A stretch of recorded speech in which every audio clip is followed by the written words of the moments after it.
Sir வணக்கம் sir. Start பண்ணிடலாம் sir.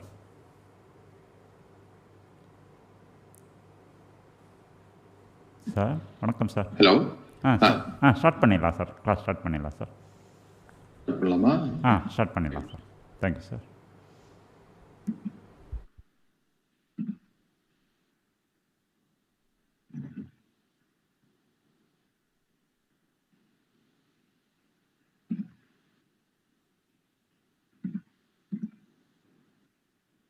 Okay.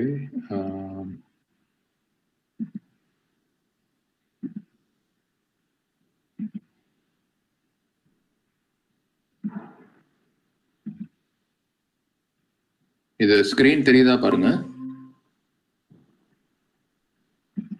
Sir. நல்லா தெரியுது sir. Okay okay super. Alright.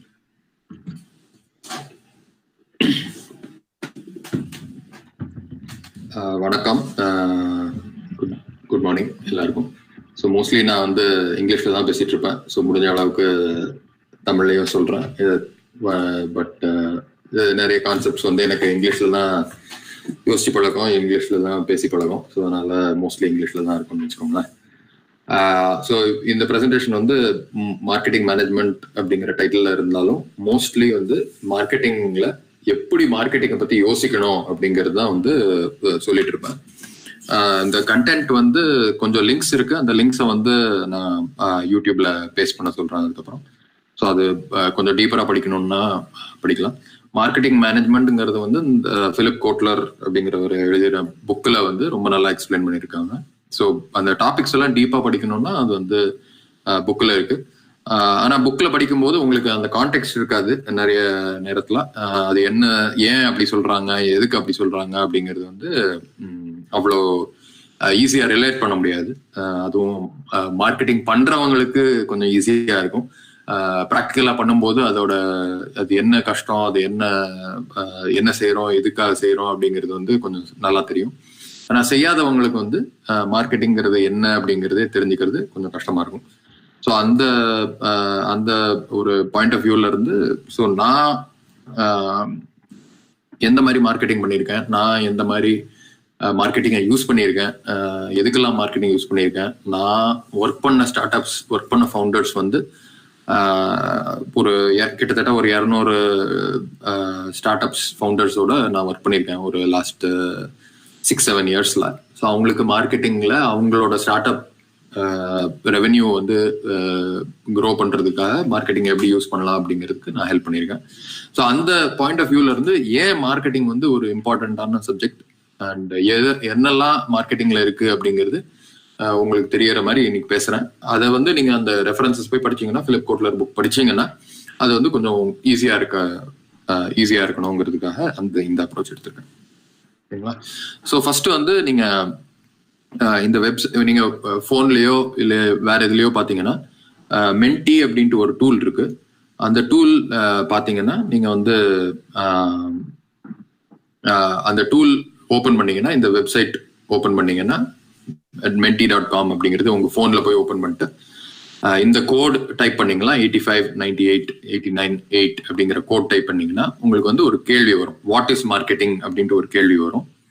அந்த கேள்விக்கு ஒரு வார்த்தையில நீங்க ஆன்சர் கொடுக்கணும். ஸோ அந்த ஆன்சர் வந்து நீங்க கொடுத்தீங்கன்னா அது வந்து எனக்கு இங்க வந்துட்டே இருக்கும். ஸோ அதை பார்த்துட்டு நீங்க மார்க்கெட்டிங்கை பத்தி எப்படி யோசிக்கிறீங்க, என்ன யோசிக்கிறீங்க அப்படிங்கிறது தெரியும். அது வந்து நான் எனக்கு வந்து இந்த டாக்ல பேசிட்டு உங்களுக்கு பதில் சொல்றதுக்கு கொஞ்சம் ஈஸியா இருக்கும். சரிங்களா? ஸோ menti.com அப்படிங்கிற வெப்சைட்ல உங்க போன்லயோ வேற எதுலயோ இன்னொரு டேப்லயோ போனீங்கன்னா இந்த கோடு 859889 அப்படிங்கிறது போட்டீங்கன்னா உங்களுக்கு இந்த வாட் இஸ் மார்க்கெட்டிங்கிற கொஸ்டின் வரும். அதோட ஆன்சர் வந்து நீங்க 1 வேர்ட்ல இப்போ நீங்க என்ன நினைக்கிறீங்களோ அதை போடுங்க. அண்ட் அதுக்கு வந்து will come back to that question. Okay.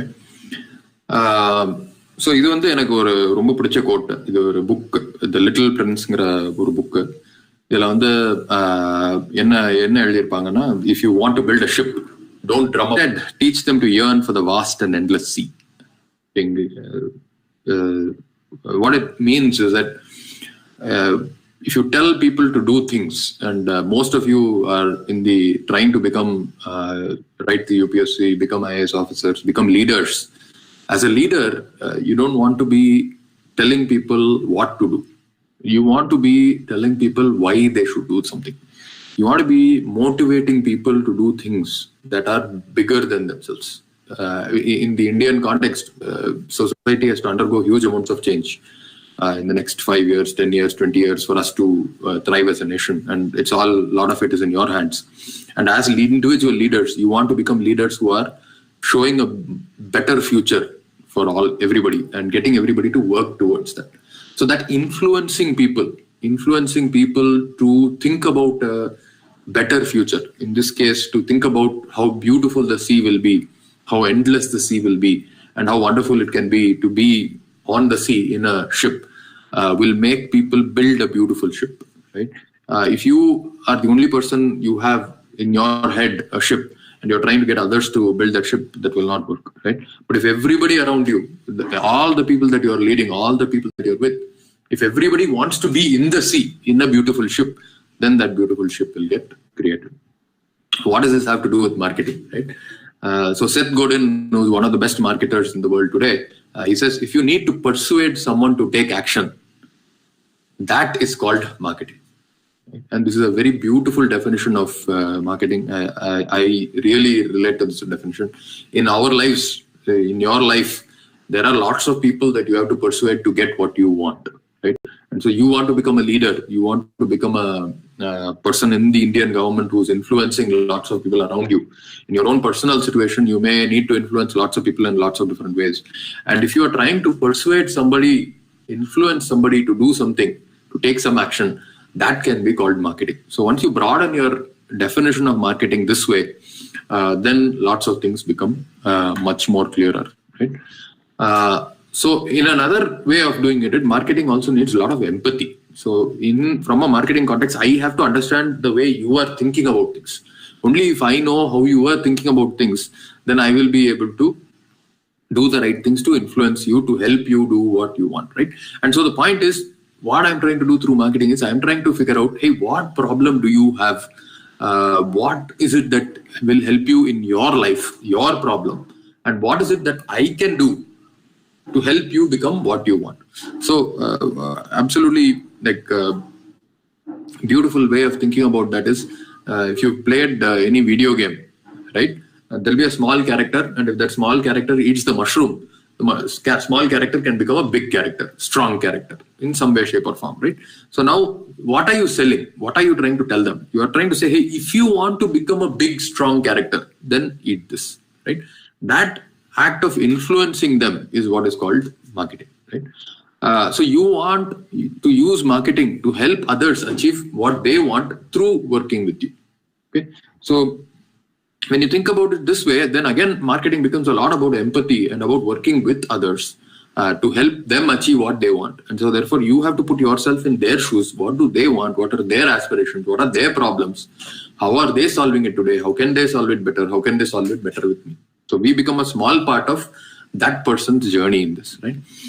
So from Philip Kotler, the definition is a little more abstract, a little more dry. The science and art of exploring, creating, and delivering value to satisfy the needs of a target market at a profit. And it's very important that this is profitable from the marketing management context. Marketing identifies unfulfilled needs and desires. So there are people who have some problems, they have some needs, they have some desires, but those are not fulfilled today, right? And so we want to say, how can we address that market?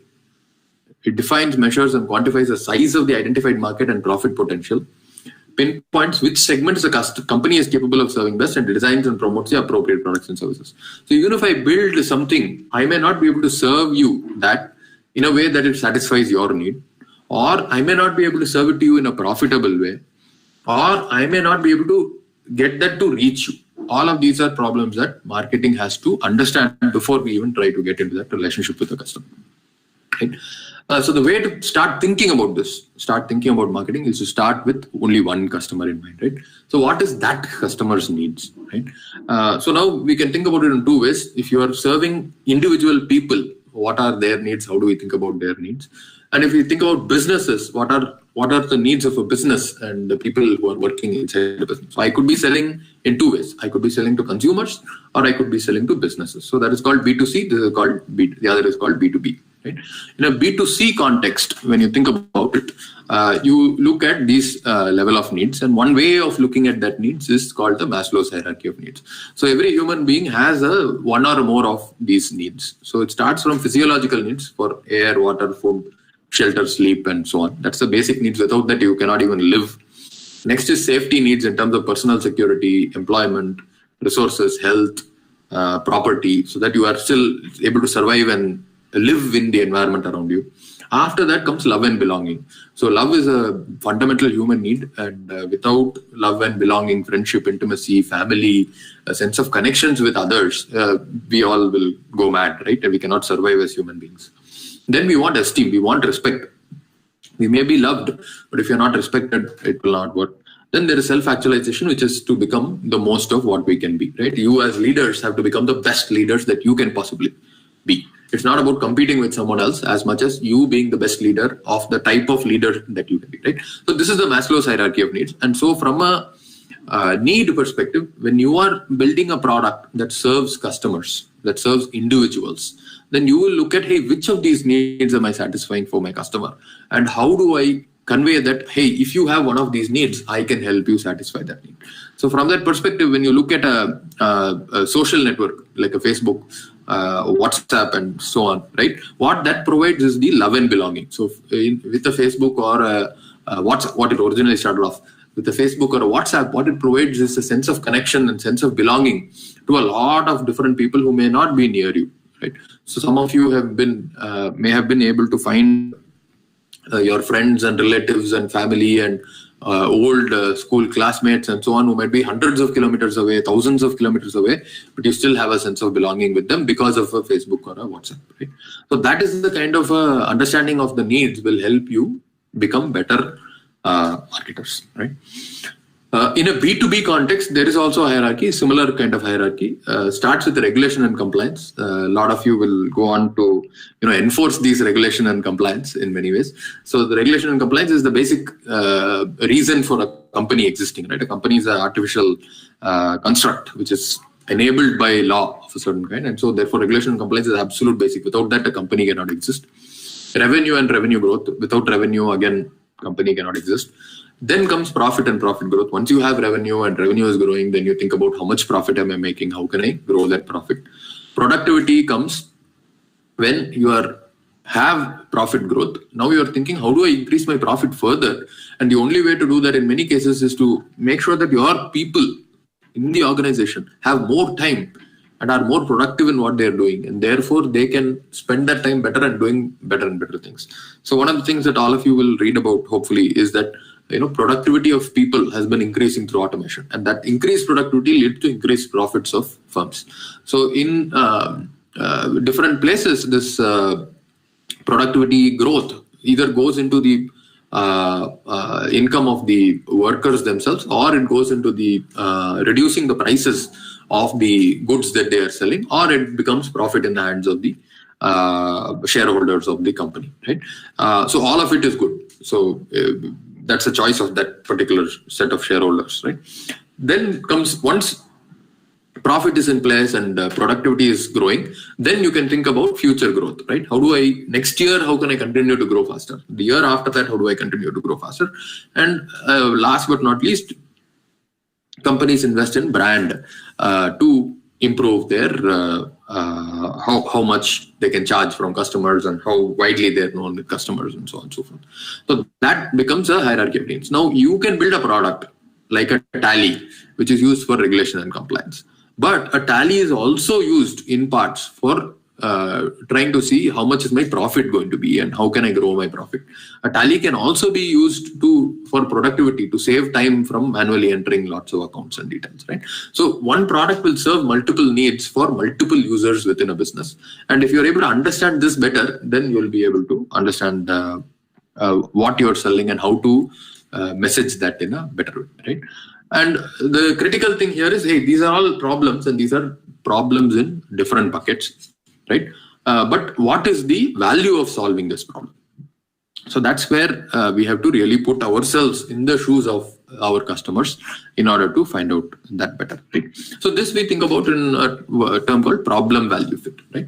So let's say that you are making a drill. So you're making a drilling machine.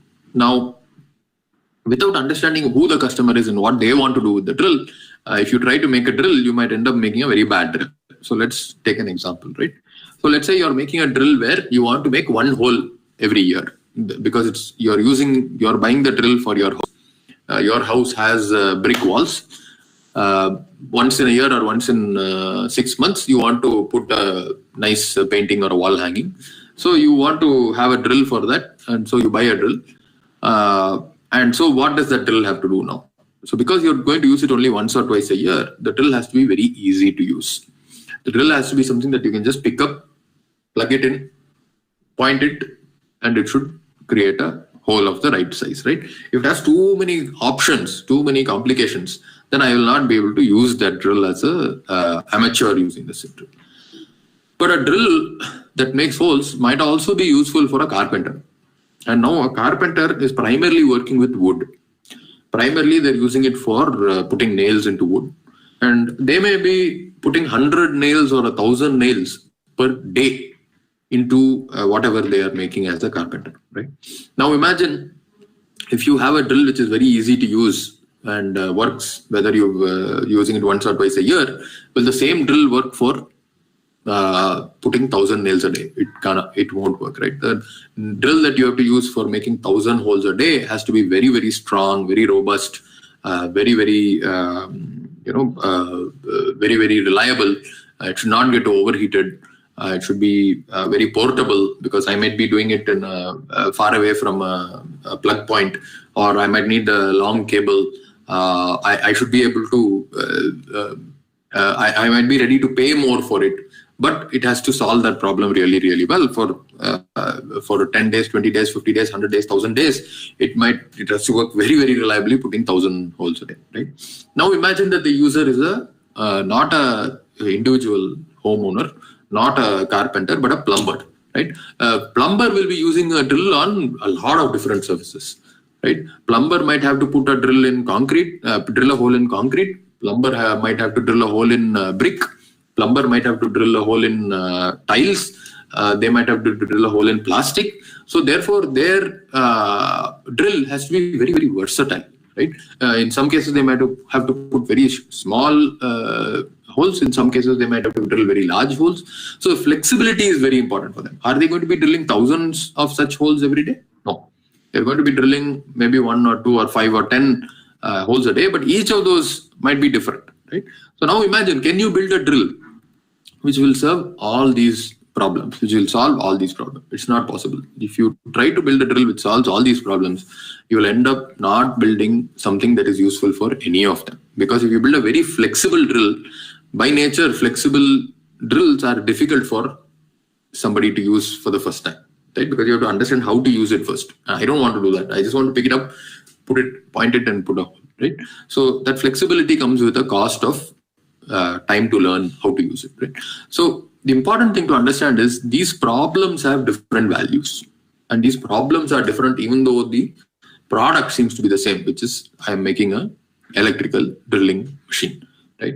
So deep understanding of the problem, a deep understanding of the customer who has a job to be done, who has a particular problem to solve, that is very, very critical in order to do any kind of marketing, right? So this is like you cannot do marketing if you don't understand who the customer is. That is the kind of marketing that is really, really poor, right? And we all hate that kind of marketing when it comes to us. So we should not be people who do that kind of marketing to others, right? So what ways do we look at the value? So what did we say? We said people have a problem. We have to identify the exact kind of problem. Now we are saying, hey, how do we identify the economic value of the problem? Because the economic value of the problem relates directly to the pricing that can be applied. So if putting a hole in this wall is worth X to me, then I cannot charge more than X for selling that drill, right? fairly straightforward. So I might need to put 100 holes over the next few years, for which I'm buying the drill. If I had to get a carpenter or a plumber or somebody else to drill this hole, it'll cost me 300 rupees or 100 rupees. So I will be ready to pay a few thousand to avoid calling that person to my house every time over a period of years, right? So I'll pay a few thousand rupees for a drill. Versus the carpenter is trying to do something every day. They are trying to, it's a job for them. And for them, every day they might be earning 1,000 rupees. So if they're earning 1,000 rupees every day, they want a drill that is very reliable. Because if the drill breaks down, then their efficiency is very, very poor, right? They become highly inefficient. So what happens in that scenario is they will pay more for a highly reliable drill, which can be fixed in many different ways. If some parts wear out, you can change those parts. And so on, right? So they will be ready to pay more for a very reliable drill, right? And so these are the types of economic value that you have to think about for the customer, right? But there is also social value to solving problems, right? And that's where you as leaders who are going to become leaders in this country, right? You have to think about, hey, not all problems have economic value of solving it, but all problems have a social value. A lot of these problems have a social value of solving it as well, right? So that social value of solving problem also is something that is something that you have to think about, and you have to be able to articulate. You have to be able to say, hey, if I solve this problem, this is the value of solving this problem, right? And now then, so once you know, okay, there is somebody, they have a problem, that problem has value in solving it, then we come to how do we solve that problem, right? So the mistake that lots and lots of people make is they first solve the problem. They think, okay, if I have hammer, I can make a hole in the wall. And then they try to figure out, okay, who will buy hammer from me, right? That's a bad way of solving the problem. A better way of solving the problem is to understand all these things. Who has the problem? What kind of problem do they have? What is the value of solving the problem? How frequent is their problem? All of that, once you understand, then you say, how do I solve the problem, right? Now, when you come to how do we solve the problem, there are different ways. You can sell a product, you can sell a service, you can sell something in between and solve this problem in many different ways, right? So in the same thing, if we take, right, you can think about it in three different ways. One is I can send a person to your house to drill a hole. They will come, they will ask you, where do I drill the hole? What kind of hole? What is it going to be used for? Drill the hole and go away. You don't have to learn anything about the drill itself. On the other extreme, I can send you a drill which is pre-configured, everything is set, and all you have to do is pick it up, point it in the right direction, it will make a hole. And in the middle, there can be a variant of this where I can give you a highly customizable drill. You have to figure out, hey, what kind of hole, what kind of drill bit, what kind of electricity do I need, what kind of battery do I need, what kind of power do I need, and how do I use it? I don't know all of that and use it, right? So these three we refer to as pot, potter's clay, and potter. So you can sell a potter's services to go and do this job for someone, whatever that job is. Or you can sell a pot, and pot can only be used for one thing, right? And what it's being used for is fixed. So imagine you're selling a pot to keep water. The pot capacity is 10 liter. It can only be used to store 10 liters of liquid, right? And if it's created to store water, and if it's porous and to keep it clean, you probably should not be storing oil or something else in it, right? So the pot's function is fixed. The potter can do anything. If you want a potter to put a hole or 10 holes or different types of holes or different places, etc., they can do all of that stuff. But if you buy a drill which is made for brick, you might find that that same drill doesn't work for concrete, right? So that's the difference between selling a potter's services versus selling a pot. And the prices for these are also very, very different, right? So in developed economies, if you try to buy somebody's services, that is very, very expensive. Plumber in the US costs $100 per hour. So if they come to your house and fix one tap and it takes them 5 minutes, minimum they will bill is for 1 hour, they'll charge you $100 for that. That is 7,000 rupees, right? Versus if you buy the spanners and screws and nuts and you fix that tap yourself, it might take you, half an hour to fix, but that spanner, the products to fix, that will cost you only $5 or $10, right? So even in India today, if you want to, say, cut your own hair, it's very cheap to cut your own hair. All you need is to buy one scissors and one comb once. If you want a haircut then you have to pay at least 50 rupees or 100 rupees or 200 rupees, depending on where you're doing it. And in between is potter's clay. So lots of cases where you buy some raw materials in some way, shape or form, but you have to make it into your own pot of your own kind, right? Now, this depends on the need of the person, right? So now if I am building a house, I will buy the bricks and cement and build it in a way that I want, or I can build a flat which somebody else has built and I'm not worried about how to build it or what. I don't have the time maybe, or I'm sitting in a different city or a different country, so I can't think about how to buy that, right? So in all these cases, like I can buy the services of a set of people who will come and build the houses for me exactly the way I want, or I can buy bricks, cement, all of these things and build the house myself, or I can build a flat sold by someone else. All of these are okay. And you can make money we can make money as a vendor, as somebody who's doing any of these three things. But we have to understand that the people who buy ready-made houses, ready-made flats, are not the same people who build their own houses or build their houses with contractors. These are different markets. And therefore, the way you sell to these markets is different. So if you're selling a house to somebody who just wants to buy a house and stay in that house, what you want to say is things like, hey, this is ready built. You can move in anytime. Everything is there. It is safe, right? On the other hand, when you're selling your services as a contractor, I'm selling my services as a contractor, I'll come and build. What will you say? You will say, I will build any kind of house you want. I will be able to do whatever you want in that house. If you want 10 bedrooms, I can build 10 bedrooms. If you want a hall that is very large, we can do that. If you want a very small hall, we can do that. I can build any kind of house that you want, right? So the promise that you're making as a product or as a service to that particular set of customers is very different, right? And so it's very important to think about how do you want to solve that problem. Do you want to solve that problem as a ready-made solution? Do you want to solve that problem in a completely free-form ad hoc solution, right?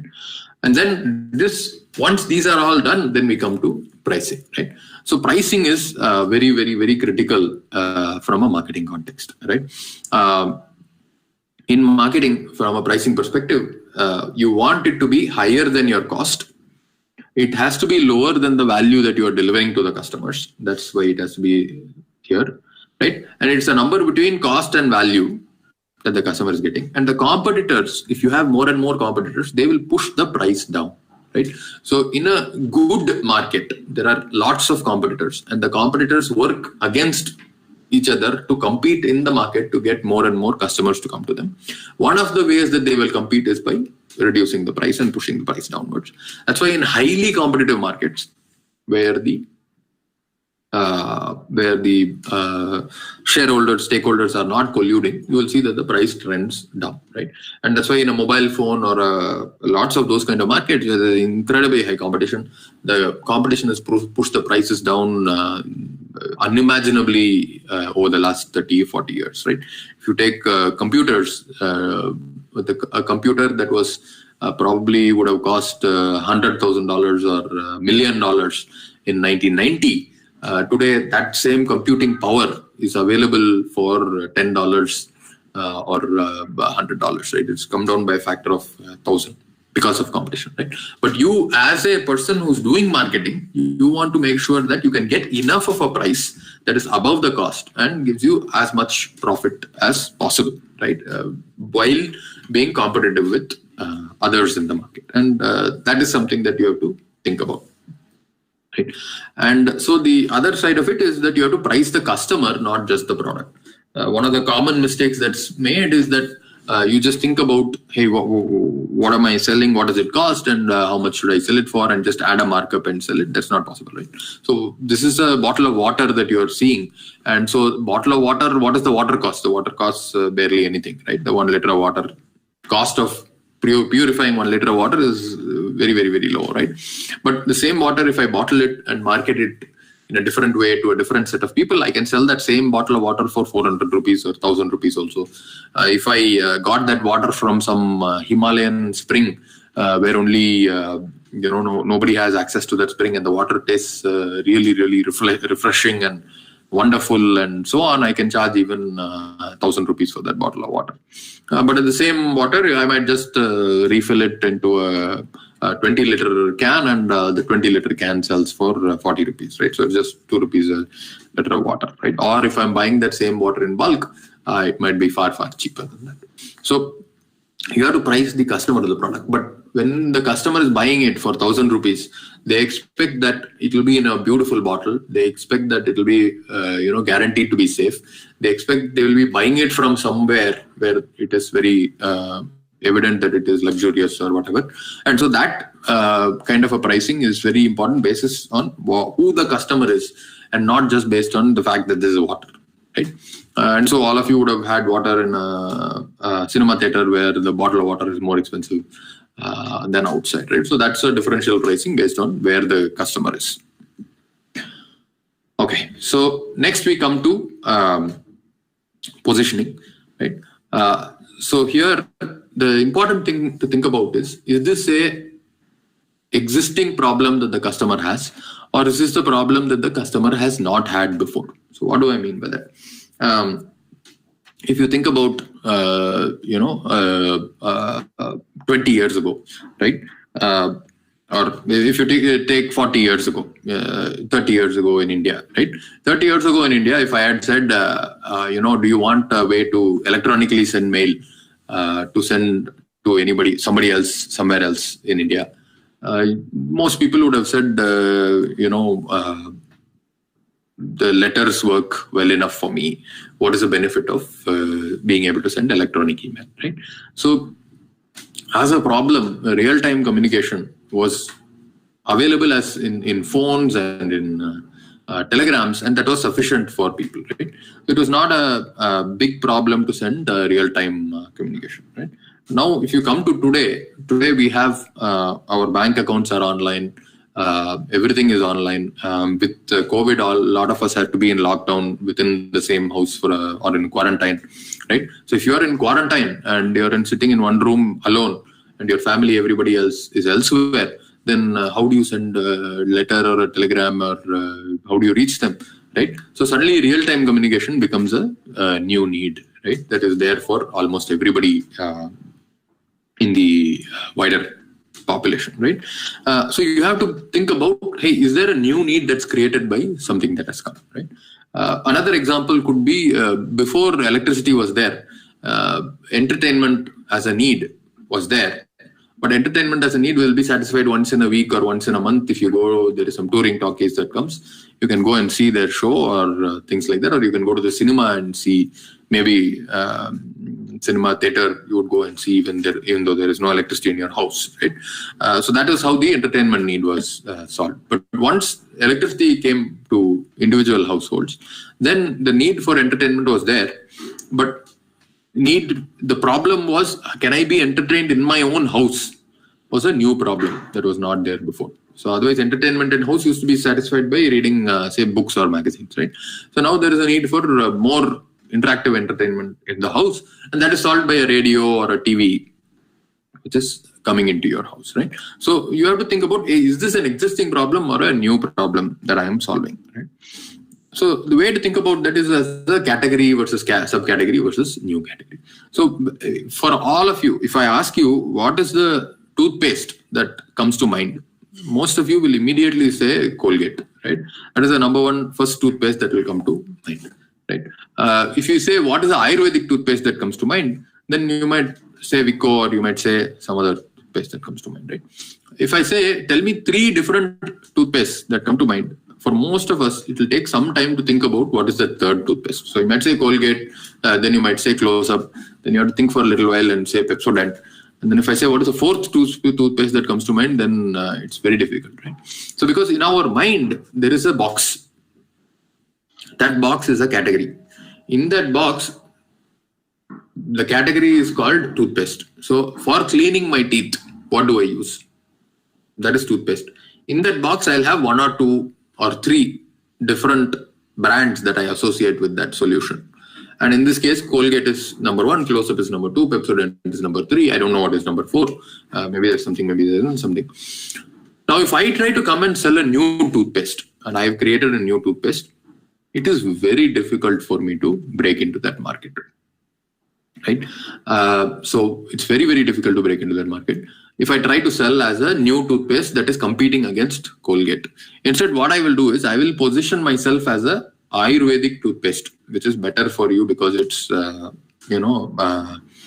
based in natural ingredients, right? Or I might position it as in a different category called toothpaste that help with sensitive teeth. So if you have teeth pain and if you want something that will help you reduce the teeth pain, then you should use this sensitive teeth toothpaste. And if I ask you what is that, you might have seen an advertisement for a toothpaste called Sensodyne, right? Otherwise, I think Vicco also advertises on the same sensitive tooth kind of a problem, right? So it's very, very important to understand whether you are building a toothpaste that is going to compete against Colgate and be in the same category as toothpaste, or you are creating a subcategory. So what did Close Up do when they wanted to compete? They didn't say we are a toothpaste. They say we are the freshest toothpaste. So they're positioning within the same category as something different. Colgate is for clean teeth, white teeth. Close Up is for fresh mouth, fresh teeth, right? So they're slightly positioning it differently. Or you're creating a completely different category. You're saying, hey, this is not toothpaste at all. What I have is mouthwash. And mouthwash is much better than toothpaste because you can actually rinse your mouth and it removes a different kind of, it solves a different kind of a problem. And I am not related to toothpaste at all. You have to brush your teeth. That's up to you. But mouthwash will help you clean your teeth and have even fresher teeth than otherwise, right? So this category, subcategory, new category determines how much it will cost you to educate your customers, market to the customers, sell to the customers, right? So in marketing, the category definition, the positioning within the category is very, very important. Now we'll take bikes or cars, right? So when you take bike or car, if I say, hey, what is a very,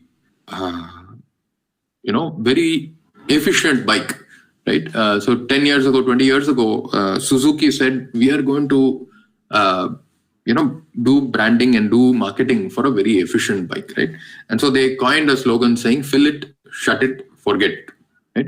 A beautiful way of saying we are the most efficient bike. So that efficiency is one positioning within the 100cc bike market. Then somebody else wanted to do performance. They said, we are the best bike for somebody who wants performance, right? And so they came up with a bike where they are only talking about how wonderful it feels to have so much power in your bike, right? And you can immediately think about it as, hey, a bike like a Pulsar, a Bajaj Pulsar is designed for saying, hey, I am a powerful bike, right? So powerful is a different positioning, right? So efficiency is one positioning, powerful is a different positioning, right? Now, what other kind of positioning can you take, right? So this is all within the same category, right? So now when you think about Enfield, when you think about Bullet, right? Bullet is like a majestic, macho kind of a bike, right? So it's a bike which you will buy if you want to feel like a big presence on the road. Right? So that's a different kind of a positioning to take, right? So like this, you can create lots of different positionings within the same category. And when you realize that you can actually create lots of different types of positioning within the market, within a single category, and when you're able to do this well, then you don't compete head-on directly against somebody, right? You will not say, I'm going to compete head-on and fight with these people on the same... I'm not going to try to compete with Colgate as the toothpaste which gives the cleanest teeth. I will compete with Colgate saying, I'll be fresh teeth. So Colgate says, I'm clean teeth, I will say fresh teeth. If Suzuki says, fill it, shut it, forget it as efficient bike, I will not compete with them on efficiency. I'll compete with them on performance. If I don't want to compete on performance, I might compete with them on speed. Maybe I'm the fastest bike, right?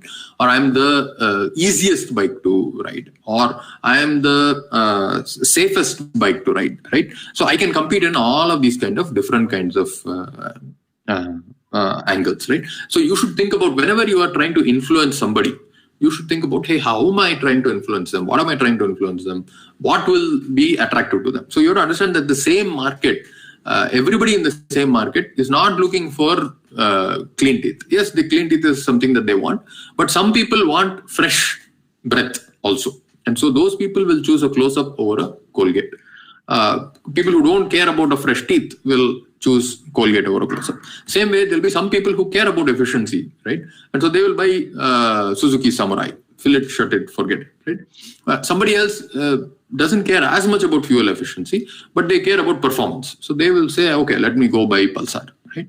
Somebody else doesn't care about fastest bike or whatever it is, but they want something that is gives them like feel of stable balance, etc., etc. They might buy a Bullet. Right? So you have to be able to make a difference between all of these things when you are positioning your product to the customers, right? And so the important thing here is, value is residing in the customer's head, right? So what your customer values, whether they value freshness, clean, efficiency, value for money, whether they value presence, whether they value performance, all of these are in their head, right? So if you sell to the value, what is good for the customer, that means that you have to be able to have very high degree of empathy and understanding of the customer in order to be able to sell well the value to the customers, right? On the other hand are the features. So in order to make fresh mouth toothpaste, I might have to add some mint, or I might have to add some other flavor, which when you use it to brush your teeth, it might make your mouth smell fresh, right? So that is a feature, right? So hey, I have added a chemical which is like mint, which will make your mouth smell fresh, right? And so making your mouth smell fresh is the benefit that the customer is getting. The value that they are getting is they might be more confident, right? So I'm just going to repeat this, right? So I might add a chemical like mint to the paste. That is the feature. Benefit is my mouth is smelling fresher. The value for the customer is I am more confident when I go out and meet people and talk to them. I don't have to worry that my mouth is smelling bad, right? So now if you are able to think about marketing in terms of features, benefits and value, and you are marketing to the value, telling people, hey, be more confident. You know that your mouth smells fresher, so you can be more confident in whatever you do. That provides a better way to market than otherwise, right? And so now we come to competition and differentiation, right? So when we come to competition and differentiation, in a marketing standpoint, this positioning can only be done basis the competition and how you are different from the competition. So you should know which category you are in, you should know which subcategory you are in, you should know which problem you are solving, you should know what are the choices that your customers have, and basis those choices, you should know what value that the customers derive from each of those different choices, and you should position something appropriately within that with respect to competition. And the market is not static. The market is evolving, right? So when Colgate first came, it was a new problem, right? Before that, people had never used toothpaste. They were using tooth powder or something else. So they had to first convince people that, hey, you have to use toothpaste, right? But once people were convinced to use toothpaste, making them move from a toothpaste that will give you white teeth to a toothpaste that will give you fresh breath is a different solution, right?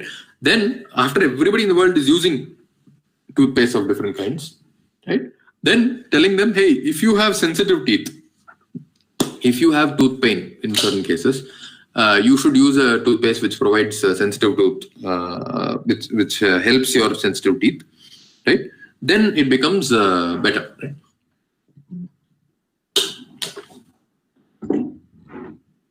Then it becomes better, right? So that competition and differentiation is very, very critical, right? And so if you are not different from the competitor, remember what happens. So if you are not different from the competitor, your competitor will push down on your price. You will try to push down on your competitor's price, and the price will go down. And if the price becomes too close to the cost for you to produce that, it will become unviable for you. You will not be able to make a profit, right? And if you don't make a profit, you cannot continue running the business. And that's the story of lots and lots of companies in India. So in India, we don't understand marketing very, very well, right? There are few organizations like Procter & Gamble, Hindustan Unilever, In Kerala, the tourism department is very good at marketing. There are a few organizations which are very good at marketing, but lots of us don't understand the value of marketing. Globally, the best marketers are found in the US, and the way they think about marketing is far ahead of most of other countries, right? And so when you don't have a marketing differentiation compared to your competition, then the customer, when they can choose either one, right? They're looking at it on the shelf, and product A is there, product B is there. There's no difference between these two products except the price. I will take the one that is cheaper, right? So marketing allows people who are building products, selling services, to enable some customers to choose them over others, even at a higher price, because it serves their need better. So somebody who's looking for a performance in a bike will be ready to pay more than somebody who's looking for efficiency in a bike. And if I am able to build a performance bike and market it as a performance bike, therefore able to charge more, then I can make more profit than the other person on a unit basis. The other person may still sell more bikes, but I can make more profit on a unit basis. So that deep understanding of competition, how do I differentiate from competition, not just on the features, but also on the benefits and also on the value as expressed to the customer, that is super, super critical in marketing, right? Overall, right? So now we are thinking about, hey, I'm just going to take a step back and say, hey, I thought about a problem. I understood that certain type of people have that problem. I understood what is the value for that person who has that problem. Then I thought about who else sells to them and how do they sell to them? What is the value that they're delivering to them? What is the value that I should deliver to them? And is this a new category or an existing category? Should I do new type of positioning or should I do old type of positioning? Then I'm thinking, how many more customers are there like this? And can I sell to only one customer, or can I sell to 100 customers like this, or tens of thousands of customers, right? And so I start thinking about, do the customers belong to a certain type of group, right? So within that, the segment is the larger thing. So all the customers who are in, say, South India, who have a salary less than, say, 10 lakhs per year, right? That becomes a segment of people who have the same characteristics. Within that, some people who care about efficiency of their bikes, that could be the ideal customer persona. So maybe I have a segment as people who, men who have salaries less than 10 lakhs. Within that, I have a segment as men with salaries less than 10 lakhs who travel more than 30 kilometers to their offices every day, or 30 kilometers to their, to different types of work every day. Those people, I assume, care about efficiency because they are paying for petrol and they have to pay, they have travel a lot, so they pay a lot for petrol, so they care about efficiency more than anything else, right?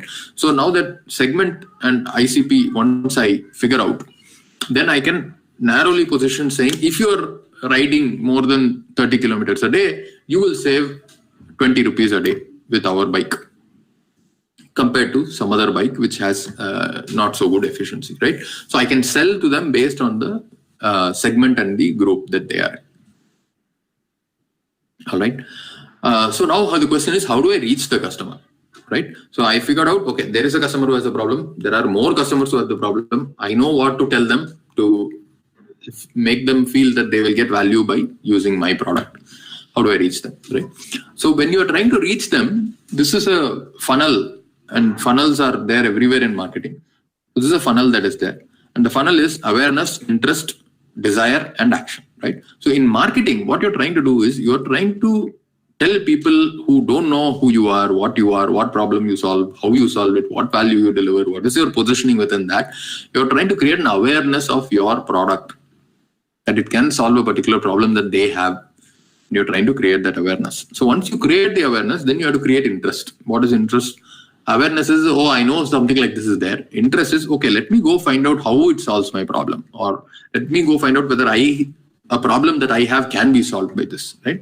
Then you create desire. Oh yeah, this solves my problem. I really need this so that my life will be better, right? And then finally action is where it becomes they become your customer, right? So there'll be lots of people for whom you will create awareness. Out of every 100 people that you create awareness, only 50 people might have interest in it. Out of the 50 people you create an interest for, only 20 people might want your solution.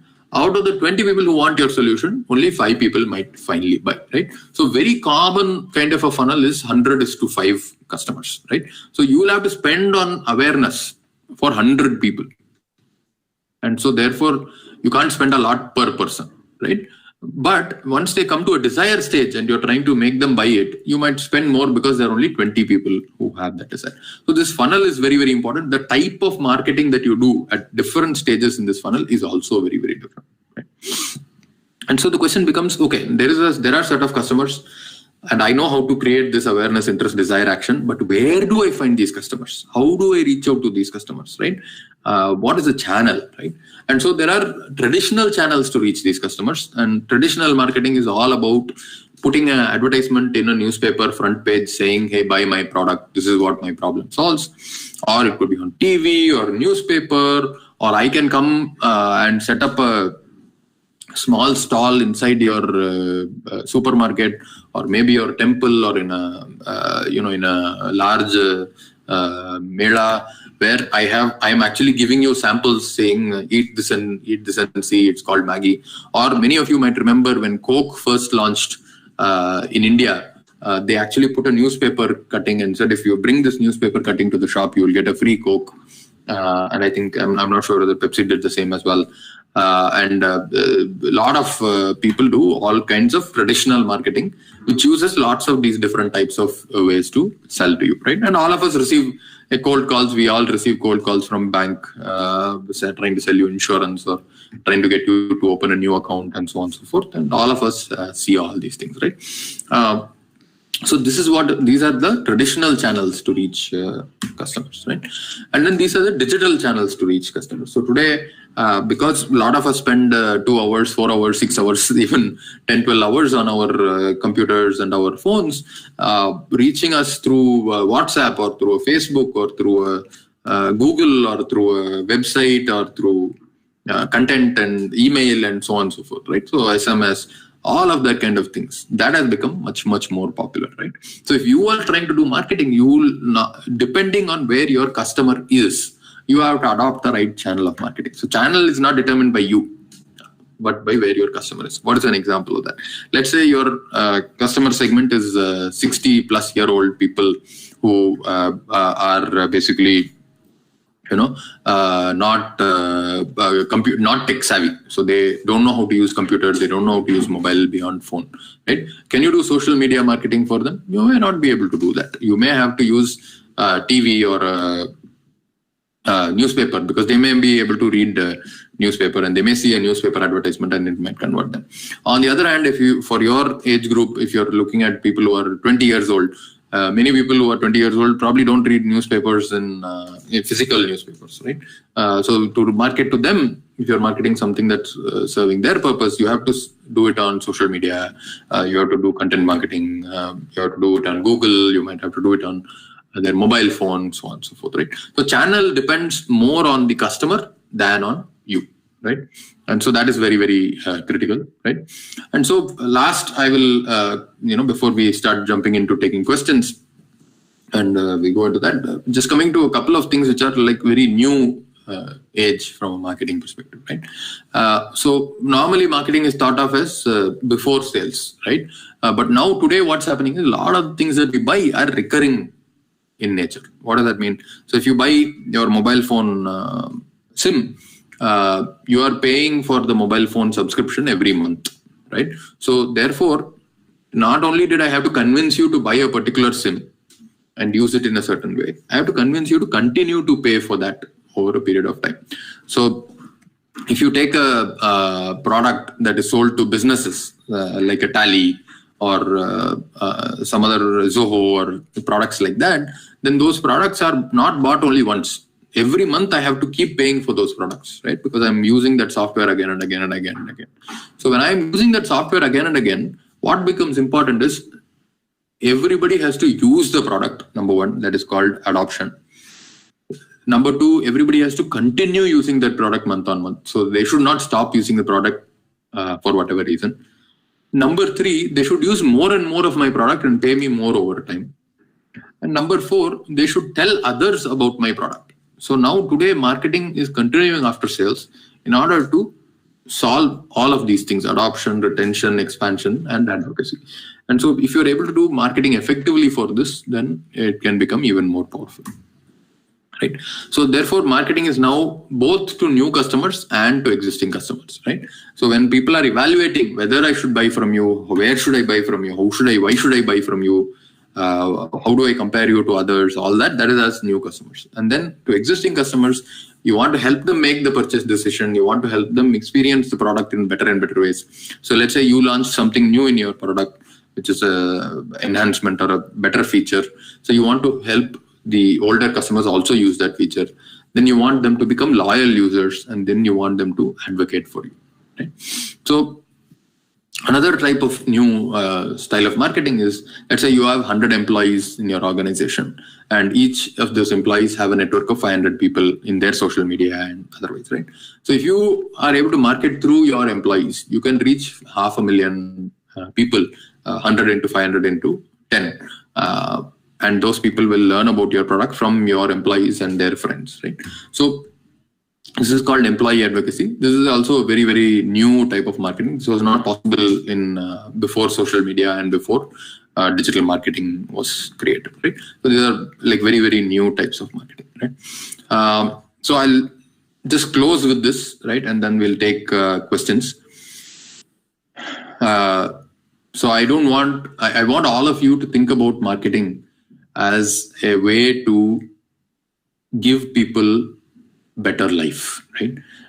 As a way to solve people's problems, as a way to improve the way that people live, right? As leaders, all of you have to understand marketing. Whether you take marketing as a subject to write in the mains or not is a different issue.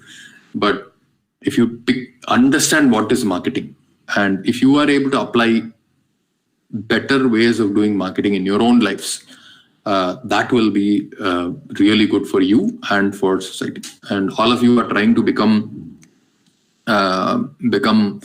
leaders in the Indian government, right? So when you're doing that, in the process of it, even when, let's say, you get through the mains and you're going for your interviews, you have to think about the interview as a place where you are influencing the interviewers that you are the right person to join the IAS or any kind of civil services, right? So that is also marketing. And you have to think about, hey, what is the state of mind that person is? What is the problem that the interviewer is trying to solve? What are they looking for? How are the different ways they might be trying to solve that problem? Once you have that empathy and you put yourselves in the other person's shoes and think about what problems they are trying to solve, then you will be able to come up with creative ways of positioning yourself and why you should be picked as you yourself as that potter who's going to come into the civil services and succeed, right? Why would you do that, right? And why are you the right pick to do that is also a way of marketing, right? And so once you think about marketing that way, and what I can tell you is in the US, they do a fantastic job of this.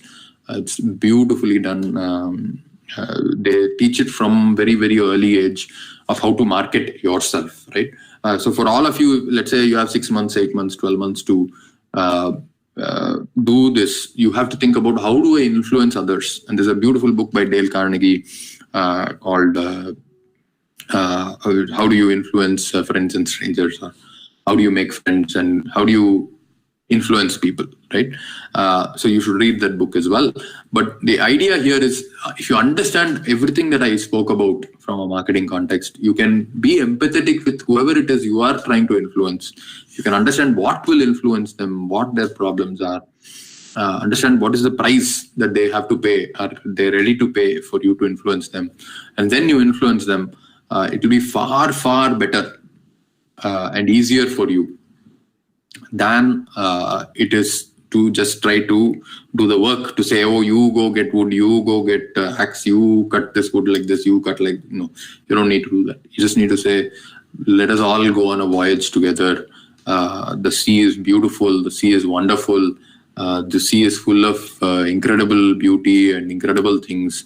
And if you're able to go in the sea and be on the sea and live on the sea and succeed on the sea, that will be a wonderful thing. If you're able to convince enough people of that, then that societal change in the people that you work with, they will want to build ships. They will find out how to build beautiful ships.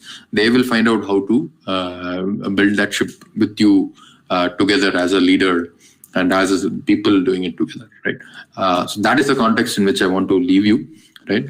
So we'll go to questions. So I'm going to switch the tabs, right? I'm just sharing the other tab, right? So the question, what is marketing? So people, I hope you can still see my screen. So people have said skill of a person, satisfaction, also selling useless things, selling products usefully by promotion, target, ideas, right? Good answers. Not sure. Okay, so 3 people have given thumbs up for some things as well, right? So if you think about this, a lot of times we make the mistake of thinking marketing is about advertising or marketing is just promotion. Actually, marketing is not just promotion, right? Marketing is understanding the customer deeply enough to solve their real problems. And that is a positive contribution to the entire society, right? So because let's say somebody needs a bike, they cannot afford too much to buy a bike, and they cannot afford lots of petrol, but you realize that somebody wants efficient bikes and you understand the need for an efficient bike and you build an efficient bike and you sell an efficient bike, then you've enabled them to go to their offices and their work in a cheaper way, in a better way for themselves, and you have improved their life as well, right? So that is the fundamental role of marketing, right? Not just about promoting something that is useless, right? That also happens, and you can't do much about that. But the way to think about marketing in a deeper way is to actually identify real problems and solve them in real meaningful ways that create change for customers, right? So let's look at some questions that you have. I don't have the YouTube link, but in the same thing, if you go to the next slide, you'll be able to add some questions. In the meantime, I'll go to YouTube and try to see whether there are questions there.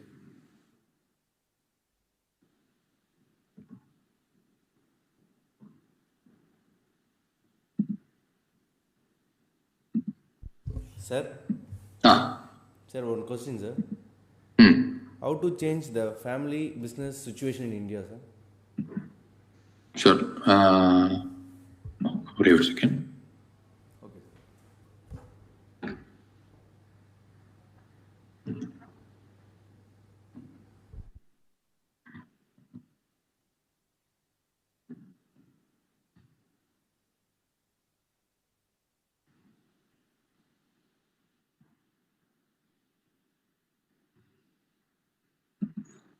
Sorry, wait a second. I'm just trying to open the YouTube so that I can also see the questions that are there. In the meantime, if somebody else is pasting questions here, that is also good.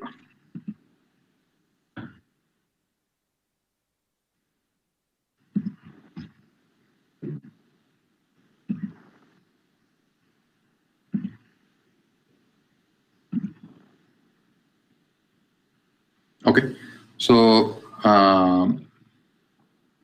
the question was, how do you change the family business situation in India, right?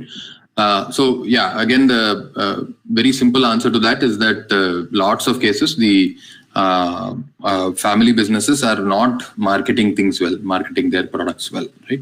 So they actually need to understand what are the needs of the customers and be able to serve those needs better. Many cases I've seen lots and lots of family businesses, they're selling commodity products. They're selling the same product as someone else. They're just trying to sell it cheaper. They're not necessarily figuring out what the market wants. Is it something different that the market wants? Is it something better that the market wants? And therefore, they're not doing that really well. So from a family business perspective, what I would suggest is talk to old customers, talk to new customers, talk to them and say, hey, what are you doing with these products? What can you do better with these products? What kind of products can we make for you that will be better for you? And see how the competition is positioning within that. If they're not doing any positioning, see what kind of positioning will resonate with customers, right? And see how to do that in a much better way, right? I see one more question. Does marketing of natural resources like water is ethical in general terms? Very good question, right? So not all marketing that is done by others is ethical. So I was giving that example of marketing of water just because if you are doing marketing, you should think about the customer and what they want, right? Are there people who want to, who will be ready to pay more for water? Is the question that we are trying to ask. So for the same product, are there people who are willing to pay very different prices? Yes, and that depends on how you are marketing that product. From a water perspective, let's say that people are buying water and for whatever reason they want to use it while they're traveling or otherwise and so on and so forth. Forget about water for the moment. Let's talk about something slightly different, which is water which has electrolytes and which has minerals and stuff that a sports person drinks when they are playing sports, right? So that is also mostly water. It's 95% water, maybe 3-4% is other things, right? But that you would market, right? Because actually maybe there are lots of sports people who don't know that they can buy a product which will help them perform better in their sport when they are in a very humid or a very sweaty, dehydrated kind of condition on the field, right? So you would want to market that. So the question there is not whether you want to market it or not in a different way, but as much as, hey, how do you price it? Who do you sell it to? Should water be available for free or almost for free for everybody? Yes. After that, if somebody is choosing to buy water of a certain kind, maybe it's enhanced with minerals because I'm a sports person and I want that, or maybe it tastes better and I want that, or maybe I need it in a way where I can carry it so that I can drink it while traveling. That's a different positioning for that same water, right? Another question is, how can we market Indian products in global arena? Are there any theoretical methods to increase our exports in global markets? Right? So, yeah, great question, right? So, to understand this, you can't just take an Indian product and try to sell it globally. You have to understand the customer in that market. So, in that particular market, what is the customer looking for? What are their problems? And that may be very different from the Indian market. So, for example, Indian market in general is extremely cost conscious, right? They're extremely careful about how much money you're spending for different things and so on and so forth. Because time value of money in India is very low. So per hour, maybe people are earning 100 rupees per hour, or maybe few people are earning few hundred rupees per hour, right? At most. If you take NREGA kind of thing, the pay is literally 200 rupees per day, right? Or 300 rupees per day. So labor cost in India is very, very low. Now, will I pay a lot of money to make the same labor more productive? No. But if I go to the US, there are people who are paid $50 an hour, so or $100 an hour. So that means per hour they get paid 7,000 rupees, right? So if they get paid 7,000 rupees per hour, then they will definitely spend 500 rupees or 1,000 rupees to be more productive, right? So is it the same product that will increase productivity for someone here versus someone there? Not likely, right? A very gross example, it would be like a JCB machine kind of a thing, right? If you take a JCB machine in India, it adds very, very little productivity. And so it's very expensive relative to labor. In the US, somebody who's digging a ditch, digging a hole for a swimming pool in their own house, they will go rent a JCB machine. The rent for that machine is $100 per hour. But they will rent that machine, come home and dig that hole themselves, rather than outsource it for somebody else to do, right? Hopefully that answers that question. Any other questions from the audience?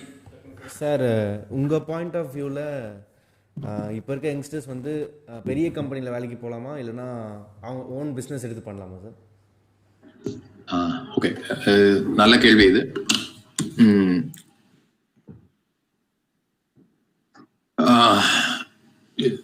ரெண்டு விதமா, ஐ மீன் இது வந்து அவ்வளோ ஈஸியாக பதில் சொல்ல முடியாது. ஏன்னா it depends on the person, right? நான் எப்படி யோசிப்பேன் அப்படின்னா, இப்போ எனக்கு வந்து நிறைய ஸ்கில்ஸ் இல்லை அப்படின்னா நானே ஒரு பிஸ்னஸ் பண்ணால் அந்த ஸ்கில்ஸ் வந்து டெவலப் பண்ணுறது கஷ்டம். ஏன்னா நான் வந்து அந்த பிஸ்னஸையும் நடத்தணும், அந்த ஸ்கில்லையும் பெருசு பண்ணணும் அப்படிங்கிறது கஷ்டம்.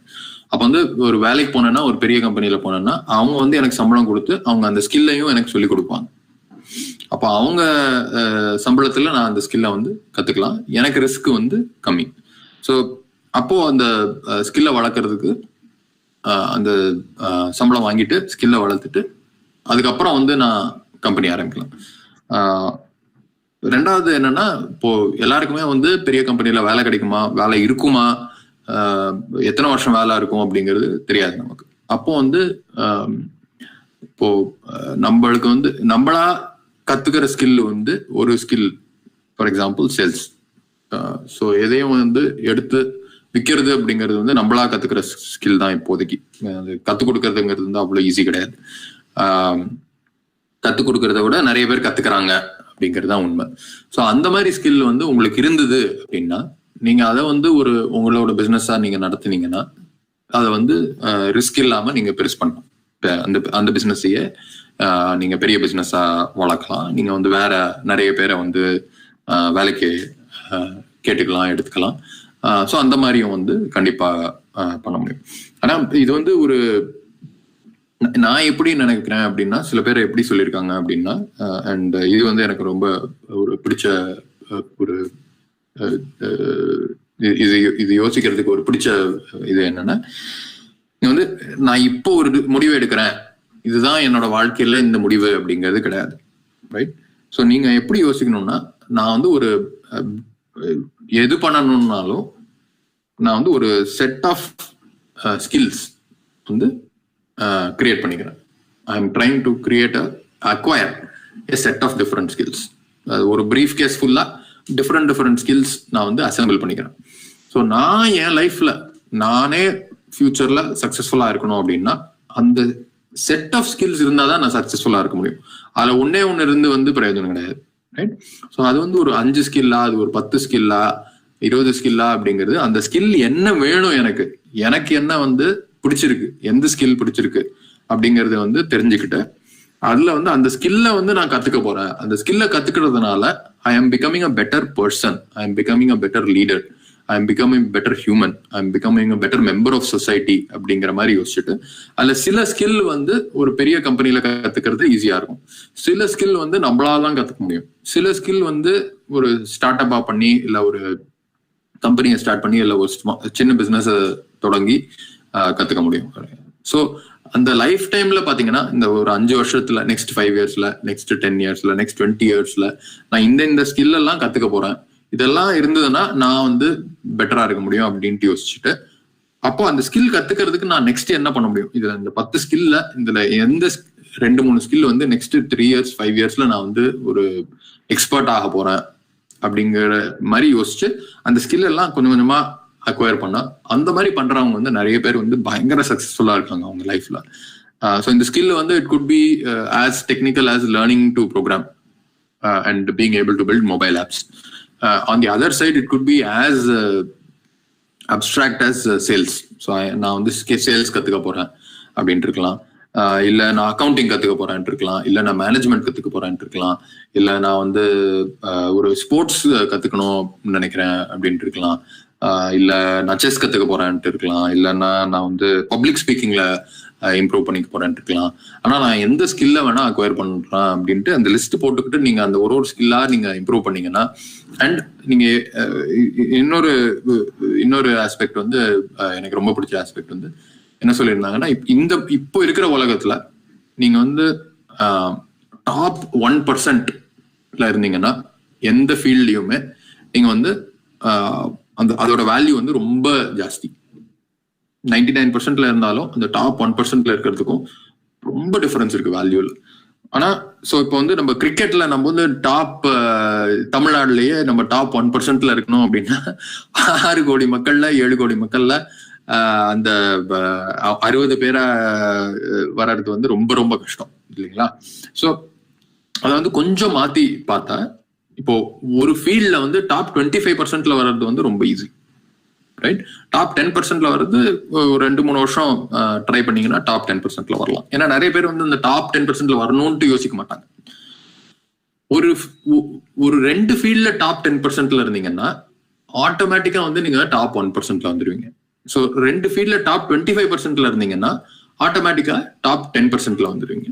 ஸோ இப்போ 3 ஃபீல்ட்ல டாப் 25% இருந்தீங்கன்னா நீங்க ஆட்டோமேட்டிக்கா ஆல்மோஸ்ட் டாப் 5% வந்துருவீங்க. அதோட வேல்யூ வந்து ரொம்ப ஜாஸ்தி வந்துடும். ஸோ எப்படி யோசிப்பேன்னா, இப்போ சப்போஸ் உங்களுக்கு வந்து கிரிக்கெட் ரொம்ப பிடிச்சிருக்கு, நீங்க ரொம்ப ஆர்வமா கிரிக்கெட் படிக்கிறீங்க, கிரிக்கெட் பைத்தியமா இருக்கீங்க, கிரிக்கெட்ல எல்லா பிளேயரை பத்தியும் தெரியும், ஸ்டாட்டிஸ்டிக்ஸ் தெரியும், எல்லாம் தெரியும், அது ஒண்ணு.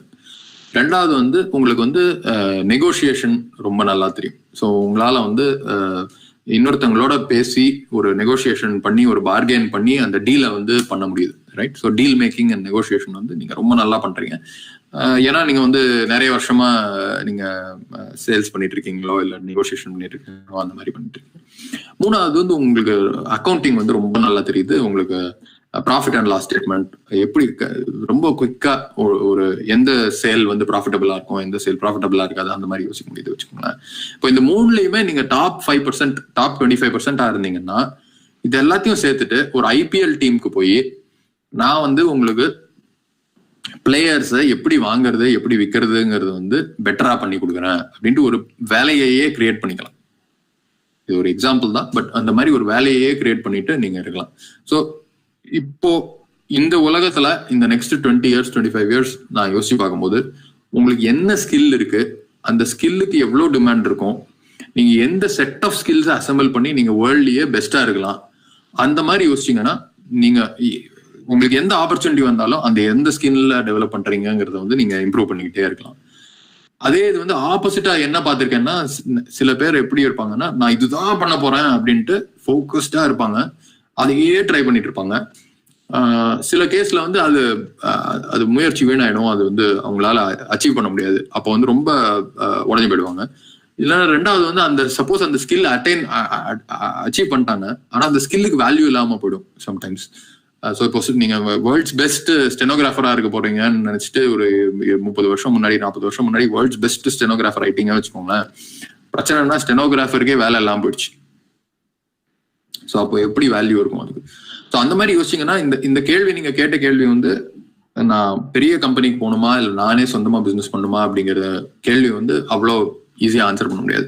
ஆனா அதே கேள்வி வந்து எனக்கு எந்த ஸ்கில்ஸ்ல எனக்கு நல்லா பண்ண முடியும், எந்த ஸ்கில்ஸ் வந்து எனக்கு வேணும், எனக்கு இஷ்டமா இருக்கு, நான் எனக்கு இருந்தா நல்லா இருக்கும்னு நினைக்கிறேன், இது ரெண்டுத்தையும் சேர்த்துட்டு அந்த ஸ்கில் லேடரை நீங்க அப்படியே கிளைம் பண்ணீங்கன்னா more and more marketable skills, more and more valuable skills in adjacent areas நீங்க அசம்பிள் பண்ணீங்கன்னா you will become highly in demand and you will be somebody who others want to work with them. And that's a beautiful place to be because then you can charge a lot. So in the marketing and positioning therapy vanda, so if you are solving a problem for others with your skills which are highly in demand and there is no competition because nobody else has that skill, then you can charge a lot more than your cost price and you can earn a lot. Hopefully that answered your question. Thank you, sir.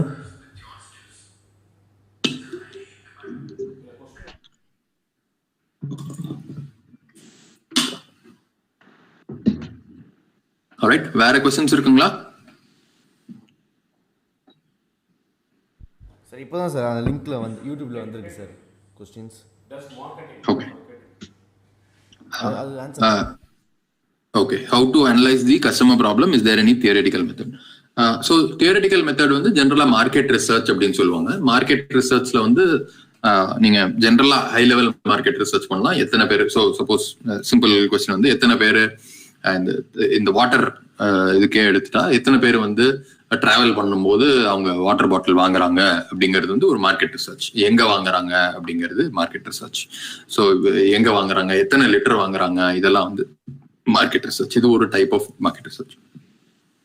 இன்னொரு type of market research வந்து ethnographic research அப்படின்னு சொல்லுவாங்க. So அதுல வந்து நீங்க suppose நீங்க கண்டுபிடிச்சிருக்கீங்க, என்ன கண்டுபிடிச்சீங்கன்னா travel பண்ணும்போது வாங்குறாங்க அப்படின்னா நீங்க போய் என்ன பண்ணுவீங்க, ஒரு பஸ் ஸ்டாண்ட்லயோ ஒரு ரயில்வே ஸ்டேஷன்லயோ போய் எப்படி வாங்குறாங்க, எப்போ வாங்குறாங்க, யார் வாங்குறாங்க, அவங்க வாங்கினதுக்கு அப்புறம் அவங்கள அப்சர்வ் பண்ணுவீங்க. அவங்க வாங்கிட்டு உடனே குடிக்கிறாங்களா, இல்ல வாங்கிட்டு பையில வச்சுட்டு அப்புறம் குடிக்கிறாங்களா, இல்ல எடுத்துட்டு போறாங்களா, அந்த மாதிரி எத்னோகிராஃபிக் ரிசர்ச் அப்படிங்கிறது தியரட்டிக்கல் மெத்தட். இதுல வந்து ஒரு எனக்கு ரொம்ப பிடிச்ச எக்ஸாம்பிள் ஒன்று இருக்கு. யூஎஸ்ல மெக்டானல்ட்ஸ் அப்படிங்கிற பர்கர் செயின் வந்து அவங்க வந்து ஒரு மில்க் ஷேக் பண்ணியிருந்தாங்க. அவங்க வந்து அவங்களோட மில்க் ஷேக்கோட பொசிஷனிங் வந்து it is the thickest milkshake made from real ice cream அப்படிங்கிறது தான் அவங்களோட பொசிஷனிங். அது வந்து நிறைய நேரம் வந்து திக்கா சாலிடா இருக்கும் அப்படிங்கிறது அவங்களோட பொசிஷன். ஸோ மில்க் ஷேக் அப்படின்னா அவங்க பண்ணிட்டு அவங்க என்ன நினைச்சிருந்தாங்கன்னா லஞ்சுக்கு அப்புறம் இல்லை டின்னருக்கு அப்புறம் வந்து மில்க் ஷேக் சாப்பிடுவாங்க. ஸோ நம்ம மில்க் ஷேக் சேல்ஸ் வந்து மோஸ்ட்லி லஞ்சுக்கு அப்புறமோ டின்னருக்கு அப்புறமோ தான் இருக்கும் அப்படின்னு நினைச்சிட்டு இருந்தாங்க. ஆனா திடீர்னு சில ஸ்டோர்ஸ்ல மட்டும் அவங்க என்ன பார்த்தாங்கன்னா பிரேக்ஃபாஸ்ட்டுக்கே 8 மணிக்கு காலையில திறந்த உடனே நிறைய பேர் வந்து மில்க் ஷேக் வாங்கிட்டு இருந்தாங்க. ஸோ இவங்களுக்கு புரியவே இல்லை, என்னடா மில்க் ஷேக்ங்கிறது வந்து ஒரு ஸ்வீட்டு, நார்மலா ஸ்வீட்டை வந்து லஞ்சுக்கு அப்புறமோ டின்னருக்கு அப்புறமோ டெசர்ட்டா சாப்பிடுவாங்க, ஏன் இத்தனை பேர் வந்து பிரேக்ஃபாஸ்ட்டுக்கு வாங்குறாங்க அப்படின்ட்டு அதுதான் அவங்களோட கொஸ்டின். அந்த கொஸ்டினை வந்து எப்படி அவங்க சால்வ் பண்றது அப்படின்ட்டு புரியல அவங்களுக்கு. புரியாத போது அவங்க வந்து அதை செக் பண்ணும்போது என்ன கண்டுபிடிச்சாங்க அப்படின்னா, அதை யார் வாங்குறாங்க அப்படின்ட்டு ஃபர்ஸ்ட் கண்டுபிடிச்சாங்க. ஃபர்ஸ்ட் அதை செக் பண்ணும்போது யூஎஸ்ல வந்து டிரைவ் த்ரூ ரெஸ்டாரண்ட் இருக்கும். டிரைவ் த்ரூனா காரை வந்து ரெஸ்டாரண்ட்டுக்கு வரும், அது வந்து ஒரு லேன் இருக்கும், அந்த லேன்ல நின்று கார்ல இருந்து இறங்கவே வேண்டாம், ஒரு மைக் இருக்கும், அந்த மைக்ல சொன்னாங்கன்னா இந்த காருக்குள்ளேயே அவங்க வந்து கொடுத்துருவாங்க. ஸோ இந்த காலையில பிரேக்ஃபாஸ்ட் டைம்ல மில்க் ஷேக் வாங்குறவங்க வந்து நிறைய பேர் வந்து இந்த கார்ல வரவங்க தான் வாங்கினாங்க. ஸோ அது வந்து அவங்களுக்கு கொஞ்சம் ஷாக்கிங்கா இருந்தது, ஏன் இந்த இத்தனை பேர் வந்து வீக் டேல எதுக்கு கார்ல வந்து வாங்கிக்கிறாங்க அப்படின்ட்டு. ஸோ அதுக்கப்புறம் வந்து அந்த கார்ல வாங்கினவங்கள வந்து நாங்க உங்களுக்கு ஏதாவது கேள்வி கேட்கலாமா அப்படின்னு கேட்டு, இல்லை உங்களோட வரலாமா அப்படின்னு சொல்லிட்டு அவங்களுடைய கார்ல ஏறி போயிருக்காங்க. கார்ல ஏறி போனா அவங்க என்ன கண்டுபிடிச்சாங்கன்னா, நிறைய பேர் வந்து காலையில யூஎஸ்ல 1 hour 1.5 hour டிரைவ் பண்ணிட்டு போய் அவங்க ஆஃபீஸ்க்கு போறாங்க. ஸோ அவங்க வீட்டுல இருந்து ஆஃபீஸ் வந்து 1.5 hours டிரைவ்ல இருக்கு. காலையில அவங்களால பிரேக்ஃபாஸ்ட் சாப்பிட்டுட்டு கிளம்ப முடியல, அவங்க கிளம்புற டைமுக்கு ஆல்ரெடி லேட் ஆனதுனால அவங்க டைரக்டா பிரேக்ஃபாஸ்ட் சாப்பிடாம கார்ல ஏறிடுறாங்க. கார்ல ஏறிட்டு அவங்களுக்கு சாப்பிடணும் அப்படின்னா அப்போ மெக்டானல்ட்ஸ் போக முடியும், ஏன்னா கார்லயே இருந்து இறங்காமலேயே வாங்கிக்கலாம், ஆனா பர்கர் வாங்கி சாப்பிட முடியாது டிரைவ் பண்ணும்போது.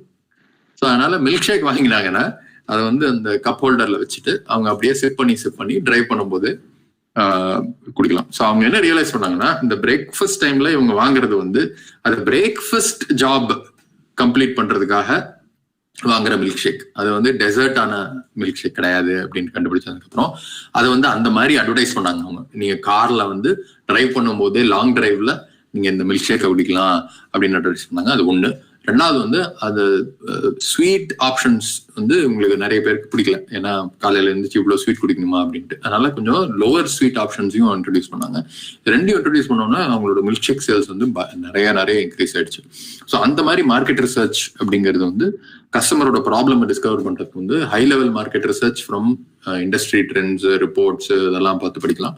ரெண்டாவது மோஸ்ட் இம்பார்ட்டன்ட் வந்து ethnographic research, real customers real பீப்புளோட போய் பார்த்து அவங்களோட இருந்து அவங்க எப்படி இது யூஸ் பண்றாங்க, என்ன ப்ராப்ளம் சால்வ் பண்றாங்க, அது என்ன டெப்த்ல இருக்கு அந்த ப்ராப்ளம் அப்படிங்கறத தெரிஞ்சாதான் அதை வந்து நல்லா சால்வ் பண்ணலாம், அதை வந்து இன்னோவேட்டிவா சொல்யூஷன் எடுத்துட்டு வரலாம். ஏன்னா இவங்க வந்து போய் பார்க்கல வச்சுக்கோங்களேன், இவங்க வந்து அவங்க கார்ல வரவங்க நிறைய பேர் வாங்குறாங்கன்ட்டு தெரிஞ்சிருக்காது, நம்பர் 1.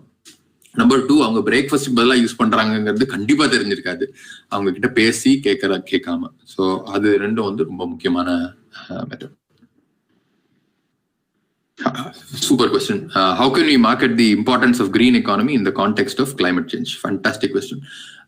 So இது வந்து ரெண்டு விதமா இது வரைக்கும் வந்து மார்க்கெட் பண்ணது வந்து எப்படி எந்த விதத்துல மார்க்கெட் பண்ணாங்கன்னா, ஃபியர் அப்படிங்கிற பேசிஸ்ல கொஞ்சம் பேர் மார்க்கெட் பண்ணாங்க. ஃபியருங்கிறது வந்து ஒரு பெரிய மோட்டிவேட்டர். நமக்கு வந்து அந்த மேஸ்லோஸ் ஹைரார்கி ஆஃப் நீட்ஸ் காட்டுனதுல நம்ம பிசியோலாஜிக்கல் நீடே வந்து மீட் ஆகாது, நம்ம வீடே வந்து மூழ்கிடும், நமக்கு தண்ணி இருக்காது குடிக்கிறதுக்கு, நமக்கு வந்து பயிர் விளையாது அப்படின்ட்டு பயமுறுத்தி மார்க்கெட் பண்றது வந்து கிளைமேட் கிரைசிஸ் அப்படிங்கிற மாதிரி மார்க்கெட் பண்ணி ஒரு விதமா மார்க்கெட் பண்ணிட்டு இருக்காங்க. அது வந்து கொஞ்சம் எஃபெக்டிவ் தான், ஆனா fear also paralysis people. So நம்ம வந்து ரொம்ப ரொம்ப பயம் வந்துருச்சுன்னா நமக்கு என்ன பண்றதுன்னு தெரியாது, நம்ம ஃப்ரீஸ் ஆயிடும். அந்த பேரலைசிஸ் வராம இருக்கிறதுக்கு சில பேர் இப்போ என்ன ட்ரை பண்றாங்கன்னா, இப்போ நீங்க வந்து இதை ஃபியரா பண்ண வேண்டாம், இது வந்து ஒரு எஃபிஷியன்சி மூலமா நம்ம வந்து பண்ணலாம், அது பண்ணா பெட்டரா இருக்கும் அப்படின்னு நினைக்கிறாங்க. ஸோ ஃபார் எக்ஸாம்பிள் என்ன சொல்றாங்கன்னா, நீங்க இந்த எக்ஸாம்பிள் நான் கொடுத்தது வந்து இப்போ அந்த 1990ல நீங்க ஒரு $1 million செலவு பண்ணி ஒரு கம்ப்யூட்டர் வாங்கியிருந்தீங்கன்னா அது வந்து ஒரு கண்டிப்பா ஒரு 15 கிலோவாட் இல்லைன்னா 20 கிலோவாட் பவர் யூஸ் பண்ணியிருக்கும். அது எவ்வளோ இன்எஃபிஷியன்ட் வந்து எவ்வளோ கார்பன் டை ஆக்சைடு வந்து அதுக்கு கோல்லையோ இல்லை நியூக்ளியர் பவர்லையோ எரிச்சு ஒரு 15 kilowatt 20 kilowatt maybe even 50 kilowatts வந்து யூஸ் பண்ற மாதிரி இருந்திருக்கும் அந்த $1 மில்லியன் சூப்பர் கம்ப்யூட்டர். பட் அதே அளவு கம்ப்யூட்டிங் வந்து எஃபிஷியன்சினால இப்போ வந்து உங்களுக்கு உங்க செல்போன்ல இருக்கிற கம்ப்யூட்டரே வந்து அதை விட பவர்ஃபுல்லா இருக்கு. உங்க செல்போன்ல இருக்கிற கம்ப்யூட்டர் வந்து எவ்வளவு யூஸ் பண்ணுது, 5 வாட் யூஸ் பண்ணுது, ரைட்டா? ஸோ அது வந்து ஒரு 100,000 டைம்ஸ் பவர் கன்சம்ஷன் ரெடியூஸ் ஆயிருக்கு. அதே மாதிரி பாத்தீங்கன்னா உங்களுக்கு லைட் எடுத்துக்கிட்டீங்கன்னா இப்போ டியூப் லைட்ஸோட எஃபிஷியன்சி வந்து எல்இடி லைட் வந்து எத்தனையோ மடங்கு பழைய பல்பை விட எஃபிஷியன்சி ஜாஸ்தி. ஸோ அந்த எஃபிஷியன்சி டிரான்ஸ்ஃபார்ம் பண்ணோம்னா அதோட காஸ்டும் ஜாஸ்தி கம்மியாயிடும் ரொம்ப. ஸோ 20 வருஷத்துக்கு முன்னாடி எத்தனை பேரால ஒரு பல்பு அவங்க வீட்டுல ஃபிக்ஸ் பண்ணி அந்த பல்புக்கு எவ்வளவு கட்ட முடியும் அப்படிங்கிறது இப்போ வந்து எத்தனை பேர்னால அவங்க வீட்டுல லைட் இருக்க முடியுது, அவங்க எவ்வளவு செலவு பண்றாங்க அப்படிங்கிறதுக்கு ஒரு மெஷர் எப்படி பாத்தீங்கன்னா 20 வருஷம் 30 வருஷத்துக்கு முன்னாடி 40 வருஷத்துக்கு முன்னாடி 100 இயர்ஸ் எடுத்துக்கிறேன், அந்த நம்பர் தெரியும் எனக்கு. 100 இயர்ஸ்க்கு முன்னாடி யூஎஸ்ல ஒருத்தங்க 1 hour வேலை செஞ்சாங்கன்னா அவங்க வந்து 50 to 60 hours லைட்டிங் கிடைக்கும். இப்போ வந்து அதே 1 hour வேலை செஞ்சாங்கன்னா 100,000 hours ஆஃப் லைட்டிங் வந்து கிடைக்கும்.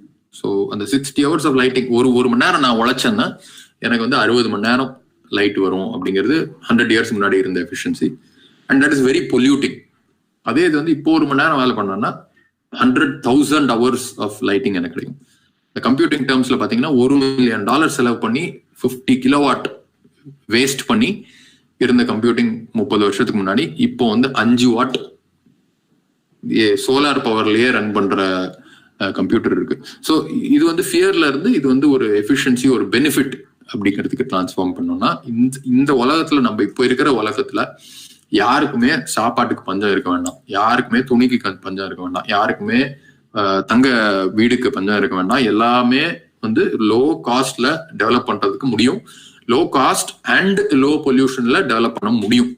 ஆனா நம்ம பண்ண மாட்டேங்கிறோம், ஏன்னா பொலிட்டிக்கல் வில் கிடையாது. ஸோ அந்த ஃபியர், ஐயோ வீடு மூழ்கிடும், ஐயோ கிராப் விளையாது, ஐயோ ஃபயர் வரும் அப்படின்ட்டு ஃபியர்ல விட இந்த பெனிஃபிட்க்கு மூவ் பண்ணி மார்க்கெட் பண்ணா பெட்டரா இருக்கும். எல்லாருமே வந்து வீட்டுல எலக்ட்ரிசிட்டியோட, வீட்டுல சாப்பாடோட, வீட்டுல துணிமணியோட, வீட்டுல வீடோட எங்க வேணா உலகத்துல எங்க வேணா இருக்கலாம், இருந்து அவங்க வந்து யாரோட வேணா பேசலாம், எங்க வேணா பேசலாம் அப்படிங்கிற வந்து ஒரு பெனிஃபிட்டா மாத்தி அதை மார்க்கெட் பண்ணா அது வந்து பெட்டரா இருக்குமா? அது வந்து நம்ம கவர்மெண்ட்ஸை வந்து இன்ஃப்ளூயன்ஸ் பண்ண முடியுமா? நீங்க எல்லாம் கவர்மெண்ட்ல போறீங்க, உங்களுக்கு வந்து அது வந்து ஒரு பெட்டர் சேலஞ்சா இருக்குமா? இந்த ஃபியரை மட்டும் ஆப்ரேட் பண்ணாம இந்த பெனிஃபிட்டையும் ஆப்ரேட் பண்ணி இந்த வேல்யூ எல்லாருக்கும் வந்து இது பண்ண முடியும் அப்படிங்கிற வந்து மார்க்கெட் பண்றது வந்து இதுவும் மார்க்கெட்டிங் தான். ஸோ அந்த ஃபியர் பேஸ்ட் மார்க்கெட்டிங் பண்றோமா இல்ல பெனிஃபிட் பேஸ்ட் மார்க்கெட்டிங் பண்றோமா அப்படிங்கிறது வந்து ரொம்ப பவர்ஃபுல்லான ஒரு சேஞ்ச். அதனாலதான் மார்க்கெட்டிங்கிறது வந்து உங்களுக்கு எல்லாருக்குமே ரொம்ப இம்பார்ட்டன்ட். நீங்க எல்லாம் போயிட்டு கிளைமேட் சேஞ்சை பத்தி பேசும்போது ஃபியர் பத்தியே பேசிட்டு இருந்தீங்கன்னா இன்னொருத்தவங்க வந்து ஃப்ரீஸ் ஆயிடுவாங்க அப்படிங்கிறது தெரிஞ்சா நீங்க வந்து அந்த மார்க்கெட்டிங் ஸ்டைல மாத்திக்கலாம்.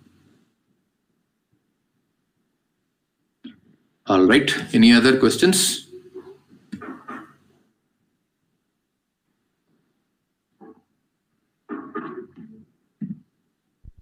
சார் தேங்க்யூ சார், செஷன் ரொம்ப யூஸ்ஃபுல்லாக இருந்தது சார். முடிச்சுக்கலாம் sir. All right. Thank you sir. Okay, thank you. Bye. Bye sir.